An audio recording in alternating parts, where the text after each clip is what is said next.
Good morning to all. Today's topic is plasma protein. Plasma protein जो है blood का एक कंपोनेंट है इम्पॉर्टेंट, और इस पे शॉर्ट नोट और लॉन्ग क्वेश्चन भी आता है। ब्लड का अगर हम डिवीजन करें, अगर सेंट्रीफ्यूज करवाएंगे ब्लड को एक टेस्ट ट्यूब में, अगर हम देखते हैं तो 3 पार्ट के अंदर होता है डिवाइड। ये जो नीचे वाला पार्ट है रेड कलर में वो आरबीसी होता है, उसमें आरबीसी प्रेजेंट होती है। बीच में एक लेयर बनती है बफी कोट की, उसमें WBCs एंड प्लेटलेट्स प्रेजेंट होते हैं। प्लाज्मा, ठीक है। Plasma is a transparent translucent colour का एक कंपोनेंट होता है जो कि ऊपर की तरफ प्रेजेंट होएगा। आरबीसीज नीचे सेडिमेंट होती है।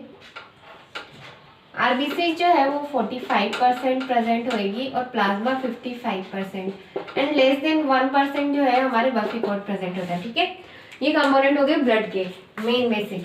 तो उसके अंदर एक प्लाज्मा भी इसका ब्लड का कंपोनेंट है, ठीक है। अब हम इसको एक डिवीजन करके देखते हैं। मेन ब्लड को हम किन किन चीजों में डिवाइड कर रहे हैं, सेल्स एंड प्लाज्मा, ठीक है।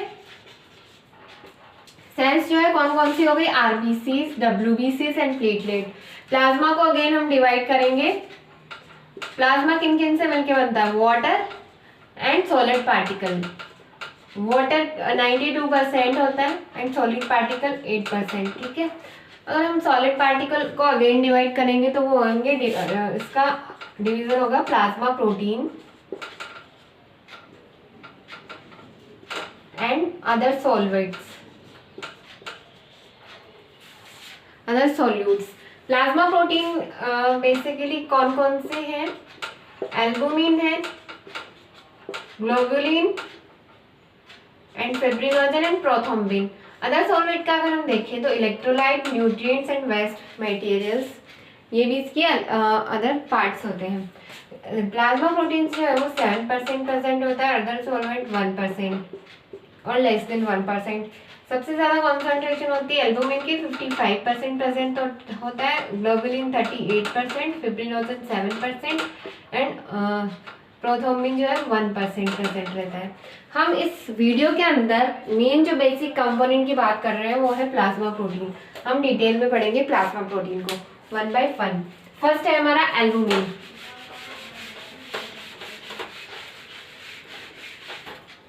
एल्बुमिन जो है हाईएस्ट कंसंट्रेशन में प्रेजेंट रहता है ब्लड में या प्लाज्मा में, एक ही बात है। हाईएस्ट कंसंट्रेशन में एल्बुमिन प्रेजेंट रहता है।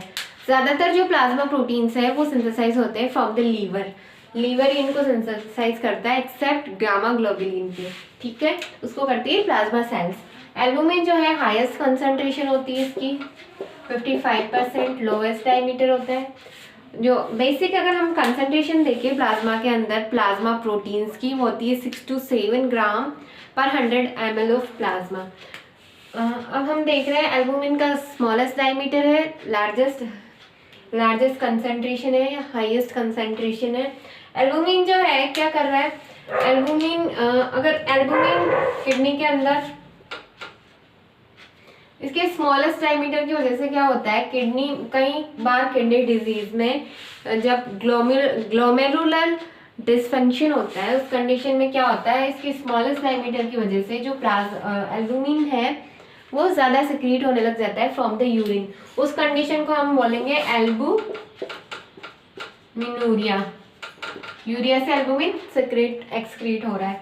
तो अब एल्बुमिन जो है वो यूरिन के अंदर उसकी कंसंट्रेशन बढ़ गई तो ब्लड के अंदर उसकी कंसंट्रेशन क्या हो जाएगी, कम, ठीक है। यूरिन में अगर इसका अमाउंट बढ़ गया एल्बुमिन का तो उसको बोलेंगे एल्बुमिनूरिया। ब्लड के अंदर जब यूरिन में ज्यादा हो गया तो ब्लड में ऑब्वियसली कम हो जाएगा क्योंकि ब्लड से यूरिन के थ्रू निकल रहा है। ब्लड के अंदर इसकी कंसंट्रेशन कम हो गई तो उस कंडीशन को हम बोलेंगे हाइपो एल्बुमिनेमिया, ठीक है। एल्बुमिन की कंसंट्रेशन कम हो गई है ब्लड में। अब क्या होगा, लीवर जो सिंथेसाइज कर रहा था उसमें सिंथेसिस इंक्रीज हो जाएगा फ्रॉम द लीवर, ठीक है। ये तो इसका बेसिक कुछ कंडीशन होती है एल्बुमिन से रिलेटेड, वो हमने बता दी। एल्बुमिन जो है मेंटेन करके रखता है ऑन्कोटिक प्रेशर को। ये इसका बहुत इंपॉर्टेंट एग्जाम्पल या बहुत इंपॉर्टेंट इसका फंक्शन है। ऑन्कोटिक प्रेशर को मेंटेन करके रखता है एल्बुमिन। ऑन्कोटिक प्रेशर का अगर हम देखें तो क्या होता है, इस तरीके से आर्टरी एंड वेन। आर्टरी, ये हमारी आर्टरी हो गई, ये वेन हो गई, ये कैपिलरी हो गई। इसके अंदर जो प्रेशर लगता है अंदर की तरफ वो होता है कैपिलरी ऑन्कोटिक प्रेशर, जो कि एल्बुमिन या प्लाज्मा प्रोटीन की वजह से लगता है। और बाहर की तरफ जो प्रेशर लग रहा है कैपिलरी पे वो होता है कैपिलरी हाइड्रोस्टेटिक प्रेशर, जो कि वाटर की वजह से लगता है। ब्लड के अंदर जो वाटर प्रेजेंट है, फ्लूइड प्रेजेंट है। एल्बुमिन या प्लाज्मा प्रोटीन की वजह से जो लग रहा है वो क्या कर रहा है, कैपिलरी के अंदर की तरफ फोर्स कर रहा है, और ये क्या कर रहा है, बाहर की तरफ प्रेशर डाल रहा है। तो ये क्या करता है, वाटर को एक्सक्रीट आउट करवाने में हेल्प करता है, कैपिलरी हाइड्रोस्टेटिक प्रेशर। और ये हमारा हो गया इंटरस्टिशियल स्पेस। इंटरस्टिशियल स्पेस के अंदर भी एक प्रेशर होता है, हाइड्रोस्टैटिक इंटरस्टिशियल प्रेशर जो कैपिलरी को पुश करके कैपिलरी की तरफ लगता है, और इंटरस्टिशियल ऑस्मोटिक प्रेशर जो कि इस तरह से दूर लग रहा है कैपिलरी से। ऑन्कोटिक प्रेशर, यहाँ पे कैपिलरी ऑन्कोटिक प्रेशर क्यों बोल रहे हैं, क्योंकि जो प्रेशर ऑन्कोटिक प्रेशर वो होता है जो कि किसी प्लाज्मा प्रोटीन्स की वजह से लग रहा हो, तो वो है एल्बुमिन की वजह से ये प्रेशर फॉर्म हो रहा है यहाँ पे। नॉर्मल जो है वो ऑन्कोटिक प्रेशर कितना होता है, कैपिलरी ऑन्कोटिक प्रेशर होता है 55 mm/Hg, ठीक है। ये इसका नॉर्मल प्रेशर होता है। अगर एल्बुमिन का लेवल जो है ब्लड के अंदर या बॉडी में डिक्रीज हो जाएगा तो क्या होगा, कैपिलरी ऑन्कोटिक प्रेशर जो है वो मेंटेन नहीं रहेगा, वो कम हो जाएगा प्रेशर, क्योंकि ये प्रेशर जो है वो प्लाज्मा प्रोटीन या एल्बुमिन की वजह से ही है। तो ये प्रेशर कम हो गया तो यहाँ पे क्या होगा, हाइड्रोस्टैटिक प्रेशर इंक्रीज हो जाएगा। ये इंक्रीज हुआ तो क्या होगा, जो वाटर था हमारे ब्लड में वो एक्सक्रीट आउट होना स्टार्ट हो जाएगा, क्योंकि यहाँ पे जो प्रेशर उसको बांधे रख रहा था, ये दोनों प्रेशर क्या कर रहे हैं, ब्लड फ्लो को मेंटेन करके रख रहे हैं। नॉर्मल कंसंट्रेशन में ब्लड जो है फ्लो हो रहा है कैपिलरीज से। बट अगर कैपिलरी ऑन्कोटिक प्रेशर कम हो गया तो हाइड्रोस्टैटिक प्रेशर इंक्रीज हो जाएगा, और इंटरस्टिशियम के अंदर फ्लूइड जो है वो मूव होना स्टार्ट हो जाएगा। तो अब क्या होगा, यहाँ पे इंटरस्टिशियल टिश्यू या इंटरस्टिशियल स्पेस में क्या हो जाएगा, फ्लूइड जो है इकट्ठा हो जाएगा। इस कंडीशन को हम बोलेंगे एडिमा। एडिमा हो जाता है यहाँ पे। एडिमा क्या होता है, टिश्यूज के अंदर जो है फ्लूइड फिल हो जाता है, या उसकी वजह से स्वेलिंग हो जाती है, तो ये एडिमा हो गया। एडिमा किस किस कंडीशन में हो सकता है, या एल्बुमिन की कंसंट्रेशन किस किस कंडीशन में कम हो सकती है। फर्स्ट है किडनी डिजीज में, सेकंड लीवर डिजीज में, एंड सीवियर माल न्यूट्रिशन की कंडीशन में। किडनी डिजीज का हमने देखा क्योंकि स्मॉलेस्ट डायमीटर है एल्बुमिन का, तो वो यूरिन से सिक्रीट आउट होगा। लीवर डिजीज में क्योंकि एल्बुमिन से लीवर से ही एल्बुमिन सिंथेसिस हो रहा है, तो उस कंडीशन में भी हमारे एडिमा देखने को मिलेगा। सीवियर माल न्यूट्रिशन की कंडीशन में भी एडिमा देखने को मिलेगा, क्योंकि एल्बुमिन का लेवल जो है ब्लड के अंदर डिक्रीज हो जाएगा, ठीक है, डिक्रीज हो गया। सेकेंड हमारा प्लाज्मा प्रोटीन है ग्लोबुलिन, जो कि 38% इसकी कंसंट्रेशन होती है। ये 3 कैटेगरी के अंदर डिवाइड रहता है, alpha, beta and gamma. 3 type के ग्लोबुलिन प्रेजेंट होते हैं। गामा ग्लोबुलिन जो है वो इम्यूनोग्लोबुलिन है, एंटीबॉडीज है जो कि प्लाज्मा सेल्स के थ्रू सिंथेसाइज होती है, बाकी सब लीवर के थ्रू होते हैं प्लाज्मा प्रोटीन्स, ठीक है। प्लाज्मा प्रोटीन्स का अगर एग्जाम्पल देखें तो वो होता है इम्यूनोग्लोबिन, जो है वो भी ग्लोबुलिन का ही एग्जाम्पल है, ठीक है। प्लाज्मा प्रोटीन नहीं, सॉरी, ग्लोबुलिन का अगर हम एग्जाम्पल देखें तो वो फर्स्ट हो गया इम्यूनोग्लोबुलिन, जो कि क्या कर रहा है, इम्यूनिटी प्रोवाइड कर रहा है। सेकेंड है हीम एग्लूटिनिन। हीम एग्लूटिनिन क्या होता है, ये आरबीसी की मेम्ब्रेन के ऊपर प्रेजेंट होता है, ये भी ग्लोबुलिन का टाइप ही है, जो कि antigen presents on the membrane of RBC. ये आरबीसी की मेम्ब्रेन पे जो एंटीजन प्रेजेंट होता है उसकी वजह से तो हमें पता चलता है ब्लड ग्रुप। तो अगर ए एंटीजन प्रेजेंट हुआ तो A blood group, B antigen present हुआ तो बी ब्लड ग्रुप। तो ये कहीं ना कहीं ब्लड ग्रुप को डिटर्मिनेशन में भी हेल्प कर रहा है। ग्लोबुलिन का टाइप जो है हीम एग्लूटिनिन। अब इसका थर्ड देखिए एग्जाम्पल दो है ग्लाइकोप्रोटीन्स। ग्लाइकोप्रोटीन्स क्या हो गया, carbohydrate plus protein. Cell membrane जो होती है हमारी लिपिड बाइलेयर होती है, उसके ऊपर हमारे प्लाज्मा प्रोटीन चैनल्स होते हैं जो कि लार्जर मॉलिक्यूल्स को ट्रांसपोर्ट करते हैं outside the cell to the inside the cell. तो जो लिपिड सोल्यूबल पार्ट है वो तो लिपिड मेम्ब्रेन के थ्रू आ जाएंगे, बट जो लिपिड अनसोल्यूबल पार्ट है या लार्जर मॉलिक्यूल्स है वो प्लाज्मा प्रोटीन के थ्रू ट्रांसपोर्ट करते हैं सेल मेम्ब्रेन के अंदर, तो ये ग्लाइकोप्रोटीन होते हैं, ठीक है। लिपोप्रोटीन क्या करते हैं, फैट मेटाबॉलिज्म में हेल्प करते हैं। ये भी एक टाइप हो गया ग्लोबुलिन का। ये कौन कौन से होते हैं, SDL, VLDL, LDL and chylomicron. ये फैट मेटाबॉलिज्म में हेल्प कर रहा है। SDL means high density lipoprotein, VLDL means very low density lipoprotein and LDL means low density lipoproteins. हमारा ये हो गया फिफ्थ, ट्रांसफेरिन एंड सेलुलोप्लाज्मिन। ये दोनों ही ट्रांसपोर्ट प्रोटीन होते हैं, ट्रांसपोर्ट करने वाले प्रोटीन होते हैं। ट्रांसफेरिन किसको ट्रांसपोर्ट करेगा, आयरन को, आयरन बाइंडिंग प्रोटीन होता है। और सेलुलोप्लाज्मिन करता है कॉपर को, कॉपर बाइंडिंग प्रोटीन। ठीक है, आयरन जो है वो फ्री फॉर्म में नहीं घूमता है बॉडी के अंदर। जब अगर हम इंटेस्टाइन से या जीआईटी में के थ्रू अगर इसको एब्जॉर्ब किया जाता है तो ये ट्रांसफेरिन से बाइंड होके फिर जाएगा आरबीसी फॉर्म में, हीमोग्लोबिन सिंथेसिस में।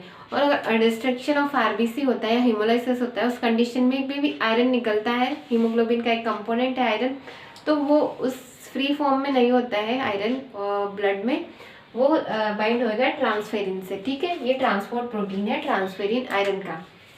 एंजियोटेंसिनोजन जो क्या करेगा, बीपी रेगुलेशन में हेल्प करवाता है। एंजियोटेंसिनोजन कन्वर्ट होगा एंजियोटेंसिन के अंदर। ये हम देखेंगे रास मैकेनिज्म जो होगा आपका, उसके अंदर आप ये पढ़ोगे एंजियोटेंसिनोजन का work, renin angiotensin aldosterone system में।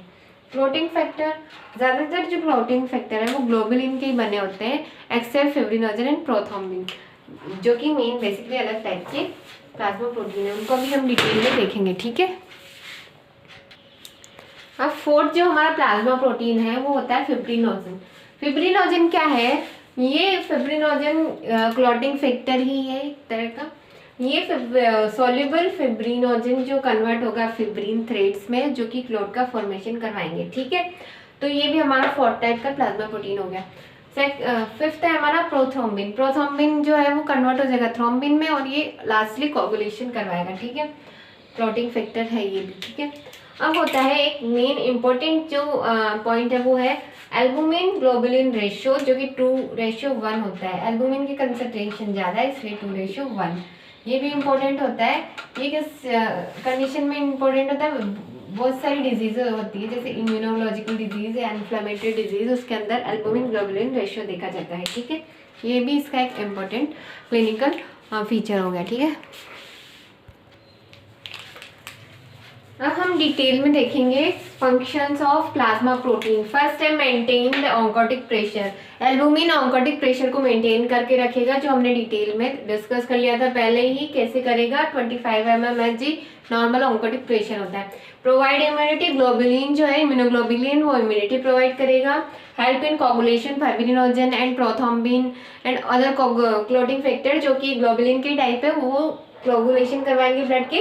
विस्कोसिटी ऑफ ब्लड को फिब्रिनोजन मेंटेन करके रखता है। विस्कोसिटी ऑफ ब्लड या गाढ़ापन जो ब्लड का है वो फिब्रिनोजन की वजह से होता है। मेन तो आरबीसी की वजह से होता है, बट कहीं ना कहीं फिब्रिनोजन भी उसमें हेल्प करता है।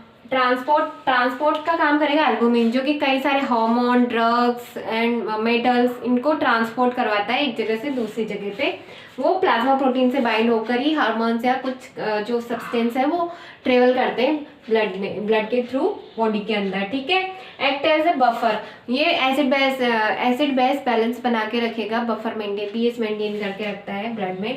सिंथेटिक फंक्शन का अगर हम बात करें तो ये रॉ मटेरियल प्रोवाइड करता है बहुत सारे हार्मोन्स, जो प्रोटीन हार्मोन होते हैं उनके बनने के लिए, जैसे कि इरिथ्रोपोइटिन, ये बेस प्रोवाइड करता है। प्रोटीन स्टोर क्या है, अगर सीवियर स्टार्वेशन की कंडीशन में 14-15 दिन तक कुछ नहीं खाया तो उस कंडीशन में क्या होता है, प्रोटीन का जो है डिजनरेशन होना स्टार्ट हो जाता है एनर्जी के लिए। फर्स्ट तो हमें पता है ग्लूकोज का यूज़ होगा अगर हमें कहीं भी एनर्जी चाहिए किसी भी इमरजेंसी कंडीशन में, फिर फैट यूज़ आती है, लास्टली प्रोटीन्स, तो ये कहीं ना कहीं एनर्जी भी प्रोवाइड करते हैं। ठीक है, determination of blood group, hemagglutinin का हमने देखा था, antigen on the RBC membrane, वो के ब्लड ग्रुप के डिटर्मिनेशन में हेल्प करते हैं। रिजर्वियर फंक्शन का अगर हम देखें तो जो हार्मोन्स या कुछ भी प्रोटीन हार्मोन्स या कुछ सब्सटेंस जो है वो रिजर्वियर की तरह स्टोरेज फॉर्म में प्लाज्मा प्रोटीन से बाइंड होकर रहते हैं इनएक्टिव फॉर्म में, और जैसे ही प्लाज्मा प्रोटीन से बाइंडिंग हटी वो एक्टिव फॉर्म में आ जाते हैं। इस तरीके से वो स्टोर करके रखते हैं प्लाज्मा प्रोटीन कई सारे हार्मोन्स को या अदर सब्सटेंस को। डिटर्मिनेशन ऑफ ESR, ESR क्या होता है? इलेक्ट्रोसाइट सेडिमेंटेशन रेट, इलेक्ट्रोसाइट की सेडिमेंट होने की जो रेट है वो ESR होती है। फिब्रिनोजन किस में हेल्प करता है? रोलेक्स फॉर्मेशन ऑफ RBC, ये RBC की सेडिमेंटेशन की रेट को बढ़ाता है। सेडिमेंटेशन या रोलेक्स फॉर्मेशन क्या होता है? इस तरीके से सिक्के के जैसे RBC जो है सेडिमेंट हो जाती है, इकट्ठा हो जाती है नीचे की तरफ, ठीक है। इस तरीके से अगर हमने वो लिया तो यहाँ पे इकट्ठा हो गई ब्लड में नीचे की तरफ, तो ये हो गया सेडिमेंटेशन रेट, जिसमें कि रोलेक्स फॉर्मेशन के लिए फाइब्रिनोजन